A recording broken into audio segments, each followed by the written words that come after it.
오늘 성경 말씀은 누가복음 7장 11절로 17절 말씀입니다. 그 후에 예수께서 나인이라는 성으로 가실새 제자와 많은 무리가 동행하더니 성문에 가까이 이르실 때에 사람들이 한 죽은 자를 메고 나오니 이는 한 어머니의 독자요 그의 어머니는 과부라. 그 성에 많은 사람도 그와 함께 나아오늘 주께서 과부를 보시고 불쌍히 여기사 울지 말라 하시고 가까이 가서 그 관에 손을 대시니 맨 자들이 서는지라. 예수께서 이르시되 청년아 내가 네게 말하노니 일어나라 하시매 죽었던 자가 일어나 앉고 말도 하거늘 예수께서 그를 어머니에게 주시니 모든 사람이 두려워하며 하나님께 영광을 돌려 이르되 큰 선지자가 우리 가운데 일어나셨다 하고 또 하나님께서 자기 백성을 돌보셨다 하더라. 예수께 대한 이 소문이 온 유대와 사방에 두루 퍼지니라. 아멘.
우리 갈릴리 성가대와 오케스트라의 귀한 찬양에 감사합니다. 고맙습니다. 사람들은 생각하는 대로 행동하며 살아갑니다. 생각이 곧 행동으로 나타나며 생각이 나의 삶이자 나의 존재성이라고 해도 과언이 아닐 겁니다. 뇌를 연구하는 학자들에 의하면 인간은 하루에 수만 가지의 생각을 하며 산다고 합니다. 근데 그 많은 생각 중 5%만이 의식적으로 생각하고 나머지 95%는 무의식이 지배한다고 합니다. 무엇인가를 끊임없이 생각했다고도 하지만 조금만 지나면 무엇을 생각했는지 잘 기억이 나지 않는 것, 나이가 들어서가 아니라 보통의 사람들이 다 그렇게 사는 겁니다. 나 뒤돌아서면 기억이 안 나, 나이 탓아닙니다. 다 그렇게 삽니다. 생각 안 하는 거 아닙니다. 생각합니다. 무의식 가운데 우리는 끊임없이 생각하며 살아간다는 겁니다. 근데 무의식 가운데 생각하는 대부분을 보면 모두가 다 과거와 미래에 관한 것들입니다. 무의식 가운데 생각하는 과거와 미래에 관한 것들을 보면 다른 사람에 대한 부정적인 생각이나 더불어 다른 사람이 나에게 했던 부정적인 말과 행동들이 나의 과거와 더불어 미래를 생각하게 만듭니다. 이로 인하여 우리 마음에 염려가 있고 근심이 있고 불안과 초조와 두려움과 후회와 원망과 불평들이 생겨나게 하는 것을 보게 됩니다. 그러니까 우리 마음속에 잃어버린 것들과 오지 않은 것들에 대한 근심과 걱정이 많다는 겁니다. 미국의 철학자인 플랜팅커라고 하는 사람은 이렇게 이야기합니다. 하나의 생각을 심으면 하나의 행동을 거두고 하나의 행동을 뿌리게 되면 또 다른 행동을 거두고 그리고 몇 개의 행동을 뿌리게 되면 하나의 습관을 거두고 몇 개의 습관을 뿌리게 되면 하나의 인격이 만들어진다는 겁니다. 부정적인 생각을 심으면 부정적인 행동을 하게 되고 부정적인 행동을 심으면 부정적인 습관을 거두게 되고 부정적인 습관을 뿌리게 되면 부정적인 인격의 소유자가 되고 그러면 그의 인격은 부정적인 것이 가득 찬 인격으로 열매를 거두게 된다는 겁니다. 예수님의 공생의 사역을 보면 많은 이적과 기적으로 가득 차 있음을 발견하게 됩니다. 예수님이 저 가나의 혼인잔치에서 행하셨던 첫 번째 이적인 물이 변하여 포도주가 된 사건이라든지 베드로의 장모의 열병을 낫게 하신 일이든지 병자를 고쳐주신 것이라든지 복음서의 말씀을 보면 예수님의 많은 이적과 기적으로 가득 차 있음을 보게 됩니다. 그런데 예수님이 행하신 이적과 기적을 보면 모든 것이 하나여 연결되어 있는데 그건 다름이 아니라 생명과 연관되어 있음을 봅니다. 과거나 미래의 모습이 아닌 현재의 모습, 지금의 생명과 직결되어 있음을 발견하게 됩니다. 여러분, 세상에서 가장 귀한 것이 있다면 아마도 생명일 겁니다. 생명처럼 소중한 것이 없습니다. 생명은 살아있다는 것만으로도 충분한 의미가 담겨져 있습니다. 잘 사냐, 못 사냐, 건강하느냐, 병들었느냐, 혹은 어떤 모습으로 사느냐가 중요한 문제가 아니라 살아있는 것 자체로만 귀한 일입니다. 잘 사느냐, 못 사느냐, 건강하느냐, 그렇지 못하느냐, 하나님을 기쁘시게 하느냐, 그렇지 않느냐, 여러분 생명이 있은 다음의 문제입니다. 그러게 생명보다 귀중한 것은 없습니다. 여러분 이러한 생명에는 몇 가지 특성이 있지요. 그 하나는 생명의 또 다른 생명을 생산한다는 겁니다. 여러분 죽음은 생명을 죽음으로 이끕니다. 그러나 살아있는다는 것은 또 다른 생명을 생산하고 생명으로 이어져 가게 만듭니다. 두 번째 특징이 있다고 한다면 생명이 있다는 것은 우리의 진보와 성장을 가져다 줍니다. 여러분 생명은 자라는 겁니다. 그 자람이 바로 우리의 성장을 가져오고 진보를 가져옵니다. 건강의 성장, 지식의 성장, 지혜의 성장, 그러기에 생명의 법칙은 자람의 법칙입니다. 예수님도 우리의 믿음을 겨자씨에 반한 비유로 설명하십니다마는 믿음에 관한 교훈의 말씀이긴 하지만 단순히 믿음에만 말씀하는 것이 아니라 우리의 생명에 관한 교훈의 말씀이기도 합니다. 적은 씨앗이지만 그 안에 생명력이 있기에 성장하며 많은 열매를 맺는다는 것, 이 말씀은 우리의 생명과도 같은 겁니다. 지나면 지날수록 성장과 진보를 통해 열매를 맺게 한다는 겁니다. 또 하나의 특징이 있다면 생명은 가치를 창출합니다. 여러분, 생명이 있기에 가치가 있는 겁니다. 여러분, 저 들에 빈 보잘것없는 들꽃이라도 그 안에 생명이 있기에 가치가 있고 소중한 겁니다. 우리의 인간의 삶도 마찬가지입니다. 생명이 있기에 우리의 가치가 더더욱 소중하고 중요한 인생입니다.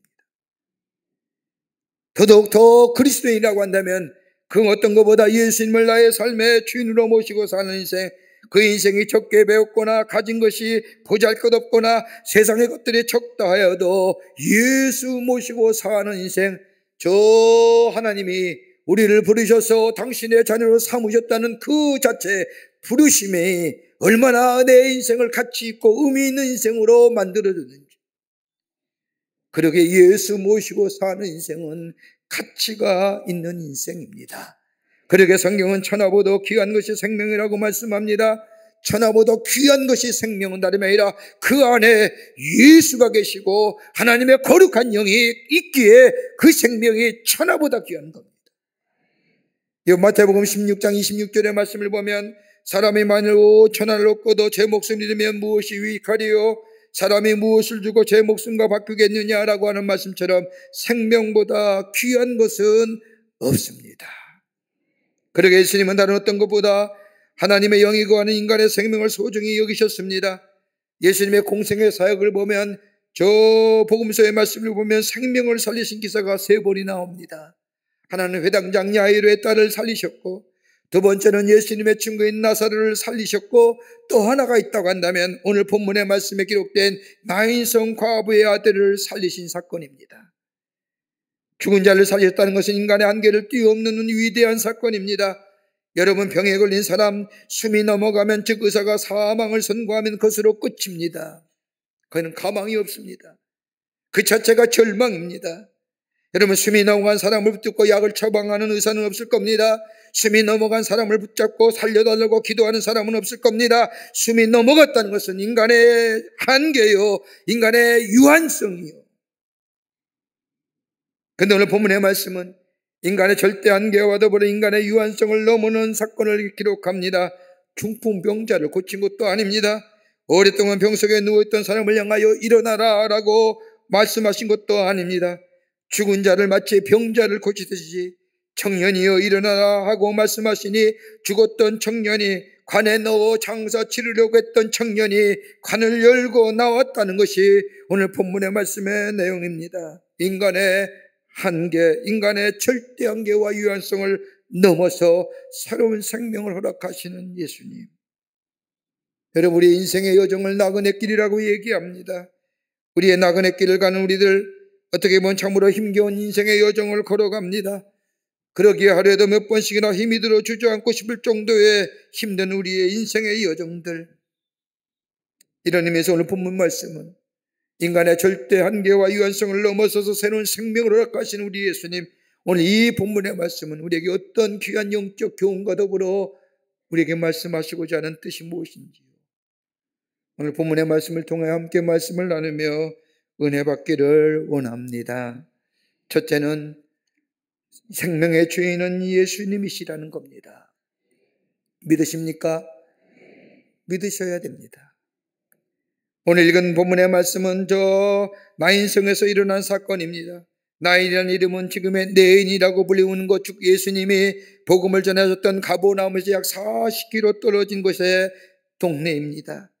우리 주님께서 행하신 이적 가운데 대부분의 이적이 다 갈릴리 호수와 더불어 가버나움이란 동네에서 일어났습니다. 앞장의 말씀이 누가복음 7장 1절부터 10절에 나오는 백부장의 하인을 고치신 사건 또한 가버나움에서 행하신 사건입니다. 많은 이적과 기적을 행하신 예수님, 그러기에 오늘 본문의 말씀처럼 많은 사람들이 예수님의 뒤를 따릅니다. 예수님이 전하신 하나님 나라의 복음을 듣기보다는 예수님이 행하시는 이적과 기적을 통하여 그 놀라운 역사를 보기 위해서 예수님의 뒤를 따릅니다. 예수님을 따르는 행렬은 오늘 이 사건이 일어난 저 나인이라고 하는 네인이라고 하는 성문 앞에 다다릅니다. 예수님을 따르는 행렬은 예수님 행하신 이적과 기적을 보기 위함이지만 분명한 사실은 그 안에 기쁨이요 생명의 행렬입니다. 예수님과 함께한 생명의 행렬이 저 나인성 앞에 이르게 됩니다. 그러자 사망하는 사람이 저분이 메시아야, 저분이 선지자야 라고 외치민 기쁨의 행렬. 그런데 성문 안쪽에서는 하나의 슬픔 행렬이 막 나인성문을 나오려고 합니다. 다름 아닌 나인성에 살고 있는 과부의 아들이 죽은 겁니다. 과부의 아들이 죽었습니다. 그것도 하나밖에 없는 아들입니다. 여러분, 이보다 큰 슬픔이 어디 있을까요? 아들만 바라보고 모진 세파의 풍파를 견디어냈습니다. 아들만 잘 될 수 있다고 하면 다 이길 수 있다고, 감당할 수 있을 것이라고 다짐했던 이 과부. 그런데 그 아들이 하루아침에 죽은 겁니다. 몽롱하옵니다. 울면서 죽은 아들을 간 뒤따라 갑니다. 많은 사람들이 함께 슬픈 장사 행렬을 따라 났습니다. 이 두 행렬이 저 성문 앞에서 마주친 겁니다. 하나는 생명 되시는 예수 그리스도를 따르는 기쁨과 저 감격의 행렬이요, 저 생명의 행렬이요, 또 하나 행렬은 죽음과 어둠이요, 그리고 안타까운 행렬. 하나는 기쁜 자의 행렬이라고 한다면 또 다른 것은 절망의 행렬입니다. 이 행렬이 마주쳤습니다. 결과는 어떻게 되었을까요? 오늘 본문의 말씀을 보면 기쁨이 슬픔을 삼켜버렸습니다. 절망이 사라지고 소망이 남았습니다. 어둠과 빛이 만나면서 어둠이 물러가고 빛만 남았습니다. 여러분, 예수 만남의 역사가 이런 겁니다. 예수를 만나기만 우리 안에 어둠과 슬픔과 절망은 물러가고 새로운 기쁨과 소망의 빛의 역사가 넘쳐납니다. 아무리 절망 가운데 신음다 하고 있다 할지라도 오늘 우리가 예수를 만나기만 하면 그 생명의 주가 되시는 예수, 그 생명의 행렬에 내 삶이 있기만 한다면 내 안에 새로운 생명의 역사가 있게 됩니다. 여러분, 한 번쯤은 영화 제목 가운데, 영화 보신 것 가운데 코바드시라고 하는 영화가 있을 겁니다. 이 영화는 헬릭 시엔기의 빛이라고 하는 사람이 쓴 소설을 원작으로 하는 영화입니다. 헬릭이라는 사람, 성경을 읽으면서 예수를 믿는 사람들은 한심하다고 생각합니다. 예수께서 행하신 이적을 읽으면서 예수님을 따르는 사람들의 어리석음을 깨우치기 위해서 작품을 쓰기로 결심을 하고, 그리고 성경을 먼저 알아야겠다고 하며 성경을 연구하기 시작합니다. 예수를 믿기 위해서가 아니라 예수를 믿지 않기 위해서, 그리고 예수를 믿고 따르는 사람들이 얼마나 잘못되고 어리석은 것을 증명해 보이고자 성경 말씀을 연구하기 시작합니다. 복음서에 나타난 예수님의 행적을 읽으면서, 특별히 오늘 읽은 나인성 과부의 기사를 읽으면서 그는 이렇게 외칩니다. 예수는 미친 사람이 아니면 하나님의 아들이다. 미친 사람이 아니고는 어찌하여 죽은 사람을 향하여 일어나라고 소리칠 수 있겠느냐? 어떻게 무덤에 장사 지낸 사울이 된 나사로를 향하여 나사로야 나오너라 얘기할 수 있겠는 거예요? 문자 그대로 만약에 나오지 않는다고 한다면 예수는 한순간에 정신병자가 되는 것이다. 그러면서도 어떻게 온전한 정신 가지고 그런 말씀을 할 수 있겠느냐? 그러면서 이 헬릭 시인 키에비치는 하나님의 말씀을 연구합니다. 예수 믿고자 하는 게 아니라 예수 믿는다고 해서 얼마나 어리석은가요? 그런 말씀을 연구하는 가운데 어느 날 이 시인 키에비치는 말씀 가운데 역사하시는 예수님을 만나게 됩니다. 그러면서 그는 새로운 존재, 새로운 사람으로 변하게 됩니다. 그리고 쓴 작품의 베드로가 부활하신 주님을 만난 후에 주여 어디로 가시나이까? 저 쿠아바디스토미네라고 하는 지금도 많은 사람들에게 감명을 주는 불세출의 작품을 썼던 것을 보게 됩니다. 만난 만큼 중요한 게 어디 있을까요? 예수님을 만나지 않았더라면 새로운 생명의 역사가 없었을 겁니다. 부정적이고 부정적인 말, 부정적인 행동, 부정적인 습관, 부정적인 인격으로 바뀌었을 때에 예수님의 만남의 역사는 저희의 삶을 새롭게 변화시켜 생명의 역사에 행렬에 참여하는 하나님의 사람이 되었던 것을 보게 됩니다. 여러분, 우리가 예수를 믿는 게 얼마나 귀한 일이고 소중한 일인지요. 우리 주님께서 우리를 만나 주셨기 때문입니다. 우리 안에 그리스도의 복음이 전하여졌기 때문입니다. 여러분, 은혜입니다. 하나님이 거저 주시는 은혜입니다. 그러게 주님을 만나는 순간 우리의 마음이 변하여졌습니다. 과거의 어두운 것들이 생각하며 한탄과 비관하며 살았던 우리의 인생이, 오지도 않는 미래의 일들을 생각하며 절망하며 좌절했던 우리의 삶이 주님을 만나는 순간에 내 안에 기쁨이 있고 더 용기가 있고 소망이 우리 안에 있습니다. 왜요? 예수의 생명의 행렬이 우리 안에 있기 때문입니다. 요한계시록 3장 20절의 말씀처럼 볼지어다 내가 문 밖에 서서 들으려니 누구는 내 음성을 듣고 문을 열면 내가 그에게로 들어가 그와 더불어 먹고 그는 나와 더불어 마시리라고 먹으리라고 하는 말씀처럼 우리의 강팍하고 우리의 피폐해진 마음들, 예수 믿는다고 하면서도 예수 잊어버리고 사는 우리의 삶들, 우리의 의심의 문, 회의의 문, 강팍의 마음을 열고 오 주님만이 내 생명의 주인 되십니다라고 고백할 때에 우리 주님이 찾아오셔서 우리의 삶 속에 절망이 바뀌어 소망되게 하시고 우리의 삶 속에 낙심이 바뀌어 새로운 희망을 갖게 하시고 우리의 삶 속에 기쁨의 놀라운 역사를 허락하여 주실 줄을 믿습니다. 그러기에 주님 모시고 사는 한 해 여러분 약속하세요. 올해 안에는 생명의 주인 되시는 예수님을 붙잡고 아무리 힘들고 어렵더라도 예수의 이름을 부르면서 살아가겠노라고 이 믿음의 결단이 오늘 우리 가운데 있게 될 때에 아무리 환경과 여건이 어렵다 할지라도 과거의 미래 것들이 우리에게 근심과 염려와 걱정과 불안을 가져다 할지라도 우리의 삶은 어둠이 변하여 빛으로 절망이 변하여 소망으로 인도하시는 놀라운 하나님 은혜가 우리 가운데 있게 될 줄 믿습니다. 예수 붙잡고 사는 겁니다. 두 번째는 우리의 형편을 돌아보시는 예수님이십니다. 오늘 본문의 말씀을 보십시오. 나인성 과부의 아들을 살리신 예수님, 단순히 죽은 자를 살리신 것으로 끝나는 것이 아닙니다. 여기에는 하나님의 자기 계시가 담겨져 있습니다. 오늘 본문의 말씀을 좀 더 깊게 읽다 보면 한 가지의 특이점이 발견합니다. 여러분, 육신의 질병이나 참된 생명 앞에 대하여 심각하게 고민하던 사람들, 여러분 저들이 예수님 앞에 나와서 자신의 문제를 고하고 고쳐주시길 예수님께 간청하지. 그럴 때 예수님은 저들의 소리를 들으시고 고쳐주십니다. 그런데 오늘 본문의 말씀을 보세요. 나인성 과부는 예수님께 아무런 요청도 안 하십니다. 저 갈릴리 호수의 가버나움에서 있었던 일들 들었을 겁니다. 예수님의 안전자를 일으키시고 중풍병자를 일으키시고 많은 병자와 많은 아픈 사람을 고쳐주셨다는 얘기 들었을 겁니다.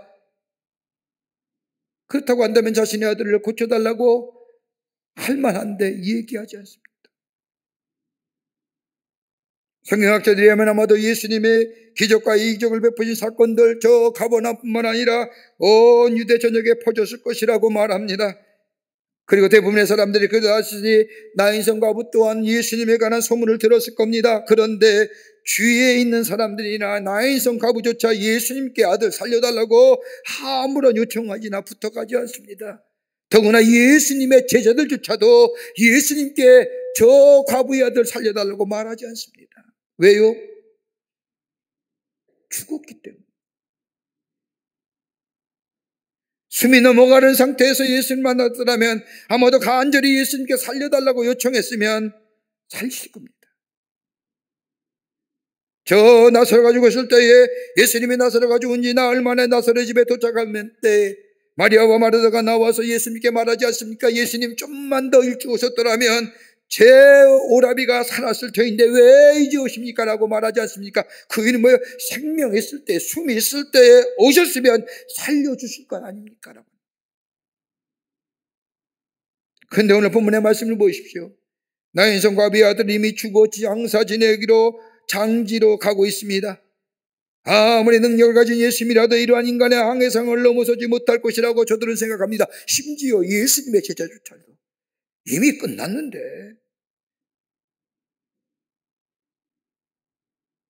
아무리 예수님이라도 이미 순 넘어간 건데. 그런데 우리 예수님은 저들에게 다가와 저들의 문제를 해결해 주십니다.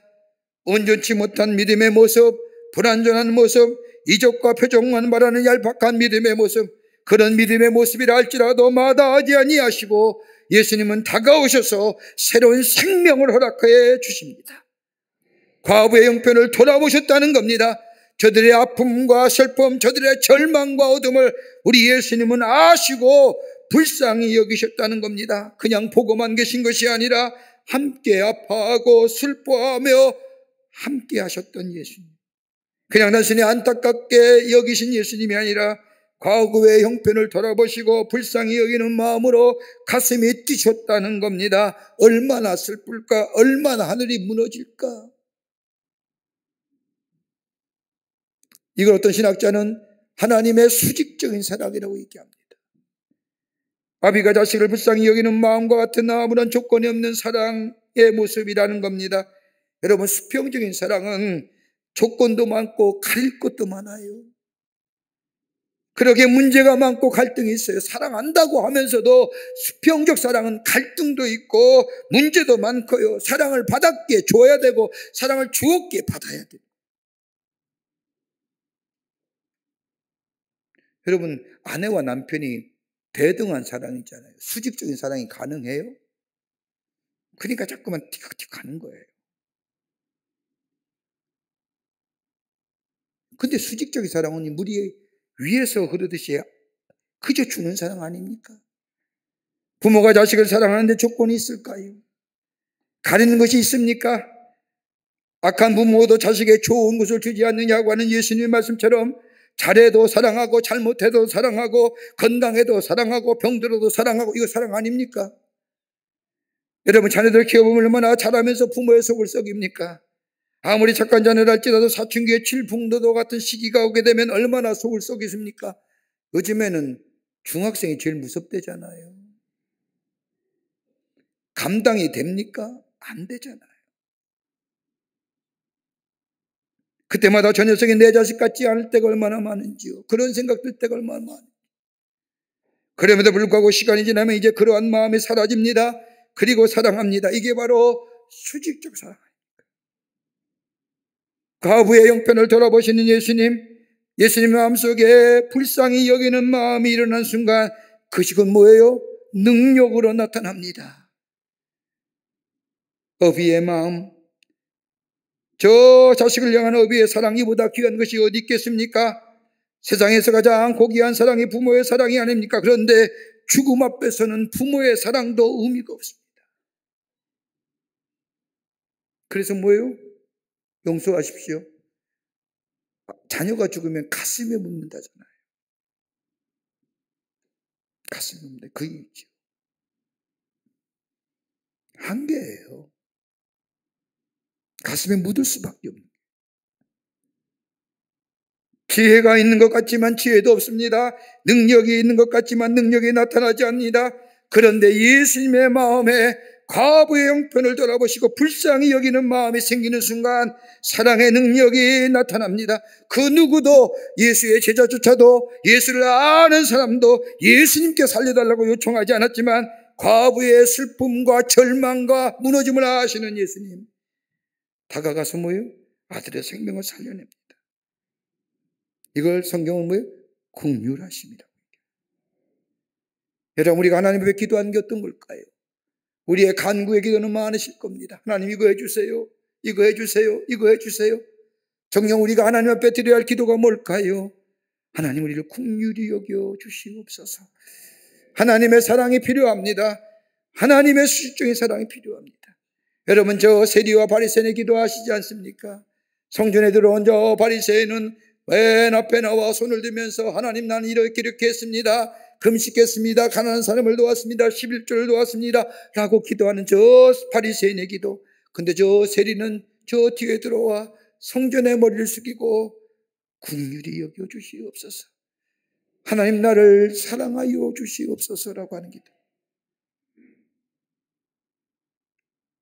여러분, 의인의 간구는 역사하는 힘이 많다고 했습니다. 의인이 어떻게 정의될까요? 도덕적으로 윤리적으로 의로워서 의인이 아니라 성경은 단 한 가지입니다. 저가 하나님을 믿음에, 하나님을 믿는 자가 의인입니다. 하나님의 사랑을 믿는 자가 의인입니다. 그러기에 하나님 앞에 의인의 간구, 내가 하나님을 믿습니다라고 믿음을 드리고 가지고 기도하는 그 간구 속에 하나님 나를 긍휼히 여겨 주시옵소서. 나의 형편을 돌아봐 주시옵소서.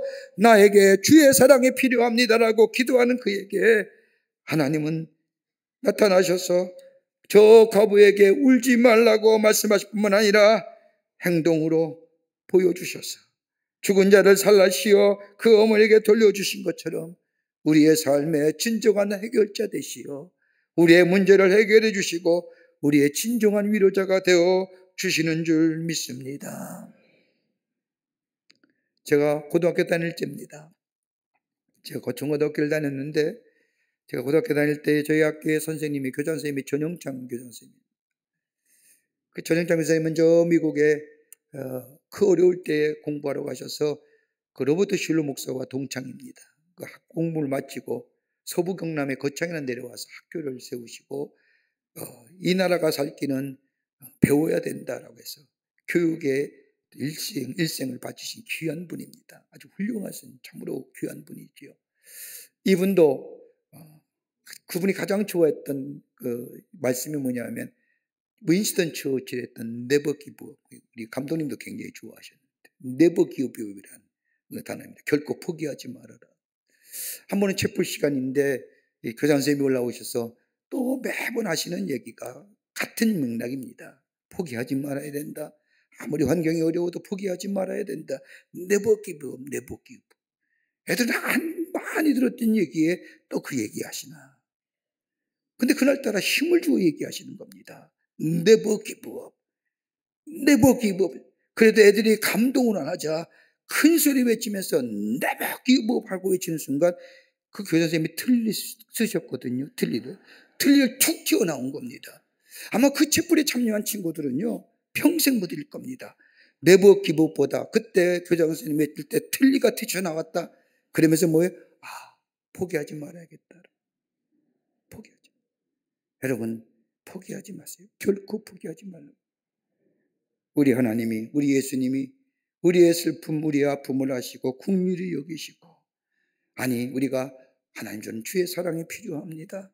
주의 긍휼하심이 필요합니다라고 기도할 때에 그 기도 저버리지 아니하시고 우리 안에 오셔서 우리에게 새로운 생명과 새로운 기쁨과 참된 복된 인생으로 삼아 주실 줄을 믿습니다.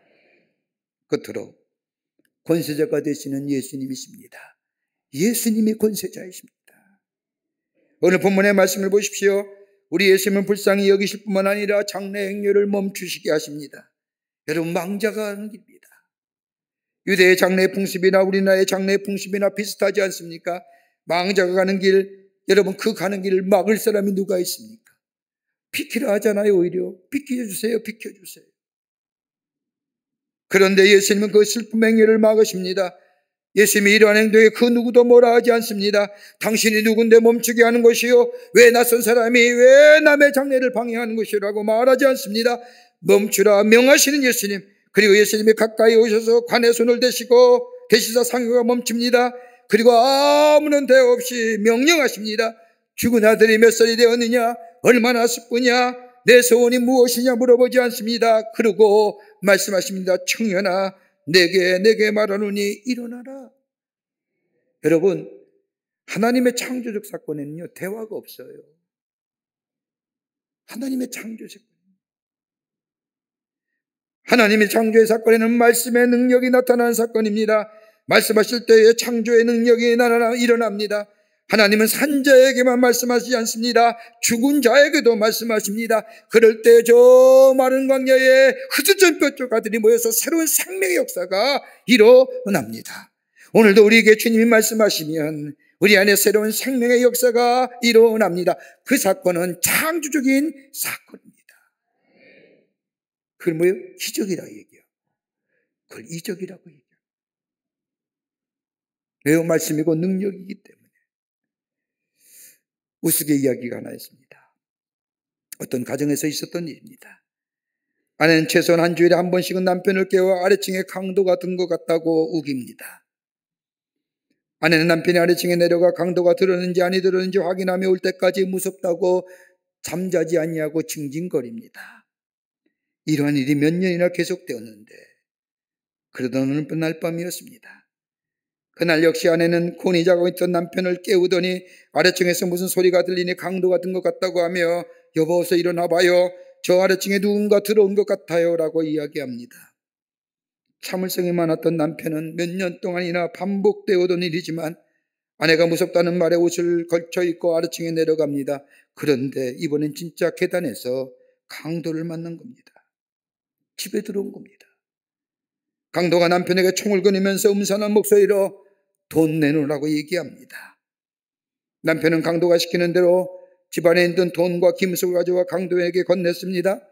강도가 남편이 주는 기금속과 돈을 받아들이 현관문을 나서려는데 남편이 강도를 불러 멈춰서게 합니다. 여보시오, 잠깐만요.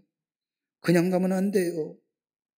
위층에 가서 내 아내를 만나고 가야 합니다. 우리 아내가 수년 동안 당신 오기만을 기다렸습니다.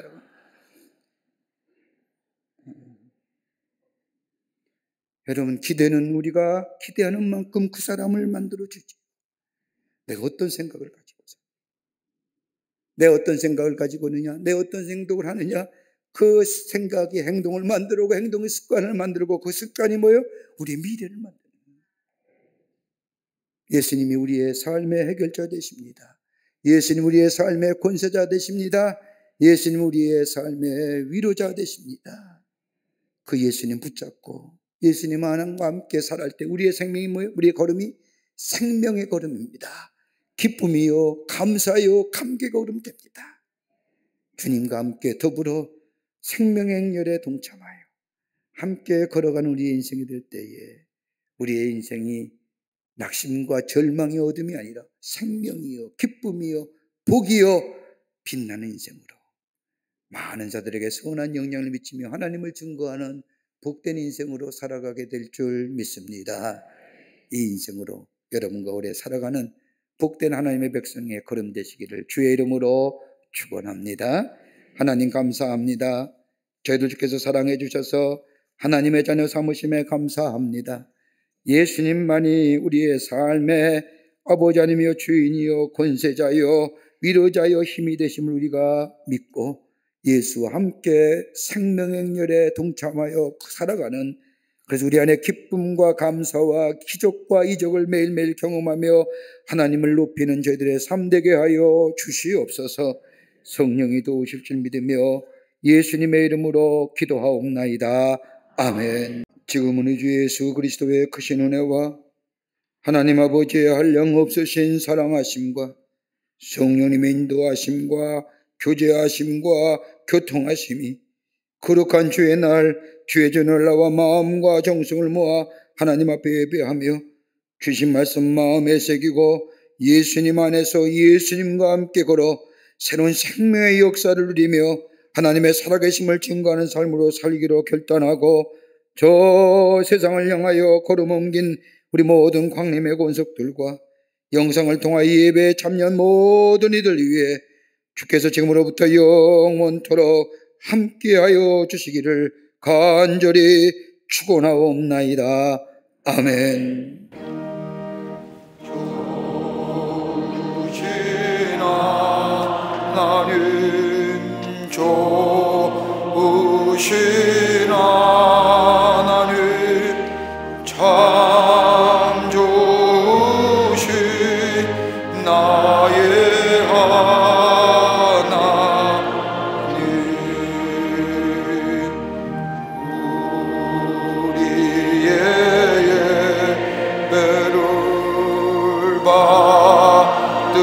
받으시나